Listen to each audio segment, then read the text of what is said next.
ॐ सोमनाथाय नमः।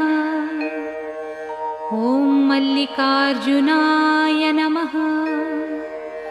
ॐ महाकालेश्वराय नमः। ॐ ओंकारेश्वराय नमः। ॐ वैद्यनाथाय नमः। ॐ भीमशंकराय नमः। ॐ रामेश्वराय नमः। ॐ नागेश्वराय नमः। ॐ विश्वेश्वराय नमः।